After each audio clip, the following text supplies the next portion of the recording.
माँ, मुझे क्यों मजबूर कर रही हो? मैं यह विवाह नहीं करूंगी। नीलम ने करुण आवाज में रोते रोते कहा। नहीं बेटी, यह मजबूरी नहीं है। हम तो तेरी भलाई के लिए ही सब कुछ कर रहे हैं। ऐसे रिश्ते बार बार नहीं आते।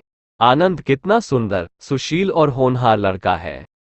अच्छी नौकरी, अच्छा खानदान और अच्छा घर बार।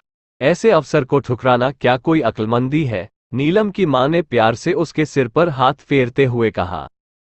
नहीं माँ, नहीं, यह कभी नहीं हो सकता। माँ, तुम तो जानती ही हो कि मैं गठिया रोग से पीड़ित हूँ। हर तरह का इलाज कराने पर भी मैं ठीक नहीं हो पाई हूँ। उन्होंने तो बस मेरा चेहरा और कपड़ों से ढके शरीर को देखकर ही मुझे पसंद किया है। क्या यह उनके साथ विश्वासघात नहीं होगा? नीलम ने रोआ सा मुंह बनाते हुए कहा। मां पर नीलम की बातों का कोई असर नहीं हुआ। वो तनिक भी विचलित नहीं हुई। वह तो किसी भी तरह नीलम के हाथ पीले कर देना चाहती थी। जब नीलम सीधी तरह मानने को तैयार नहीं हुई तो उन्होंने डांट कर उसे समझाते हुए कहा, बेटी, तुझे मालूम है कि तेरे पिता नहीं है। भाई भी अमेरिका में रंगरेलियां मना रहा है। उसे तो तेरी और मेरी कोई चिंता ही नहीं है। जो पैसा था वह मैंने उसकी पढ़ाई में लगा दिया। मेरे भाइयों ने तो सुध भी नहीं ली कि हम जिंदा हैं या मर गए। राखी का भी उत्तर नहीं देते कि कहीं मैं कुछ उनसे मांग न लूं। बेटी, जिद नहीं करते। थोड़े से छिपाव से सारा जीवन सुखी हो जाएगा। डॉक्टरों का कहना है कि विवाह के बाद यह रोग भी दूर हो जाएगा। फिर आनंद के परिवार वाले कितने अच्छे हैं। उन्होंने दहेज के लिए साफ मना कर दिया है। नीलम मां की बातें और अधिक देर तक नहीं सुन सकी। वह वहां से उठी और अपने कमरे में जाकर पलंग पर औंधी लेट गई। उसके मन में भयंकर तूफान उठ रहा था। अपने विचारों में उलझी हुई वह अपने अतीत में खो गई। वह जब 7 साल की थी तो उसके सिर से पिता का साया उठ गया था। वह एक संपन्न परिवार की सबसे छोटी संतान थी। उसके अलावा एक भाई और 2 बहनें थीं। नीलम मां की लाडली थी। पिता भी उसे बहुत प्यार करते थे और अक्सर उसे अपने कंधे पर बिठाकर घुमाया करते थे। नीलम की बड़ी बहन इला दिल्ली रेडियो स्टेशन पर उद्घोषिका थी। वह भी नीलम से अत्यधिक स्नेह करती थी। इला नीलम को अपने साथ दिल्ली ले आई और उसकी पढ़ाई का सारा जिम्मा अपने ऊपर ले लिया। इला ने नीलम को अपनी बच्ची की तरह प्यार किया। उसकी हर इच्छा पूरी करने का भरसक प्रयास किया। जब इला ने अपने एक सहयोगी करुण शंकर से प्रेम विवाह किया तो उसने नीलम को भी अपने साथ रखने की शर्त रखी थी। करुण शंकर स्वभाव से विनम्र, शांत स्वभाव के और पत्नी भक्त थे। घर में इला का रोब चलता था और वह उसके इशारे पर नाचते रहते थे। उनके एक छोटे भाई भी दिल्ली में ही सरकारी नौकरी में थे, परंतु उन्हें अपनी पत्नी की छोटी बहन नीलम की देखरेख की ही ज्यादा चिंता थी। एमए पास करने के बाद नीलम एक प्राइवेट कंपनी में प्रचार अधिकारी के पद पर नियुक्त हो गई। अपने कार्यक्षेत्र में उसे अनेक पुरुषों के साथ उठना बैठना पड़ता था, परंतु कोई उसके चरित्र की ओर उंगली तक नहीं उठा सकता था।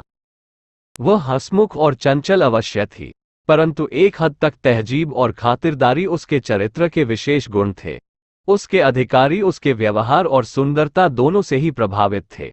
कंपनी के प्रबंध निदेशक तो उसे अपनी कंपनी की गुड़िया कहा करते थे।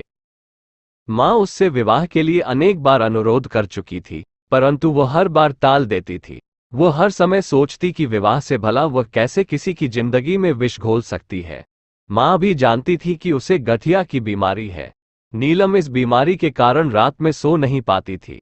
एलोपैथी, आयुर्वेद और होम्योपैथी के इलाज का भी उसकी इस बीमारी पर कोई असर नहीं पड़ा। कई बार तो उसके पैर और हाथ इतने सूज जाते थे कि वह परेशान हो उठती थी। उसकी देखभाल उसके जीजा ही करते थे, क्योंकि उसकी बहन का तबादला दूसरी जगह हो गया था। नीलम ने बिस्तर पर लेटे ही अपने मन को समझाने की कोशिश की। वह निश्चय कर चुकी थी कि वह यह विवाह कदापि नहीं करेगी, पर मां थी कि उसकी बात मान ही नहीं रही थी। विवाह की तारीख नजदीक आ रही थी। नीलम को ऐसा महसूस हो रहा था जैसे वह बहुत बड़ा विश्वासघात करने जा रही है।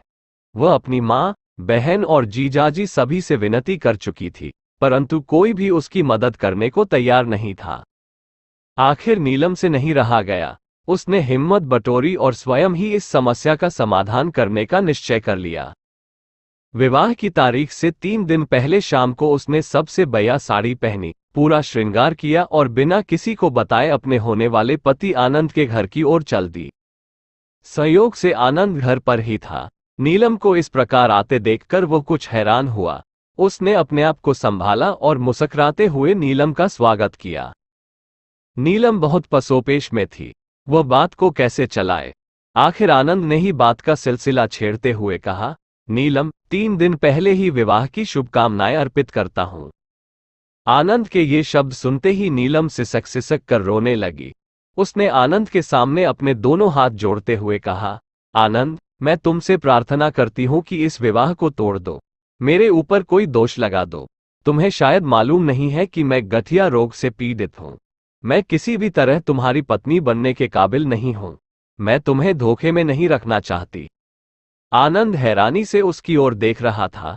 उसने बड़े प्यार से उसे समझाते हुए कहा, नीलू, तुम चिंता न करो, जैसा तुम चाहोगी वैसा ही होगा। मुझे कुछ समय की मोहलत दे दो, मैं आज ही तुम्हारे यहां आकर अपना फैसला बता दूंगा। आनंद ने नीलम के जाने के तुरंत बाद अपने एक परिचित डॉक्टर प्रशांत से संपर्क स्थापित किया और सारी बात बताई। आनंद की बात सुनकर प्रशांत हंसने लगा। उसने कहा, आनंद, यह बीमारी इतनी संगीन नहीं है।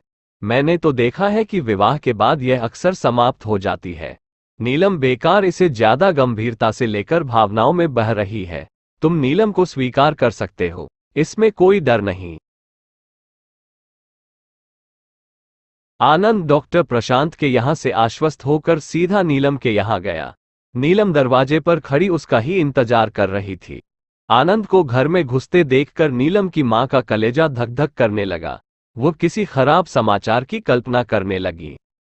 नीलम ने आनंद का रास्ता रोकते हुए उत्सुकता से पूछा, बोलो, क्या निर्णय लिया? आनंद ने अपने चेहरे पर बनावटी गंभीरता लाकर कहा, मैं मांझी से बात करूंगा। आनंद ने अपने सामने मां को खड़े देखा तो उसने झुककर चरण स्पर्श किए। फिर आनंद ने कहा, मांझी, नीलम की बातों पर ध्यान न दें, आप विवाह की तैयारी शुरू कर दें। नीलम थोड़ी दूर खड़ी विस्मित सी आनंद को देखे जा रही थी। उसकी आंखों में बहते आंसू उसे निर्मल आनंद का आभास दे रहे थे।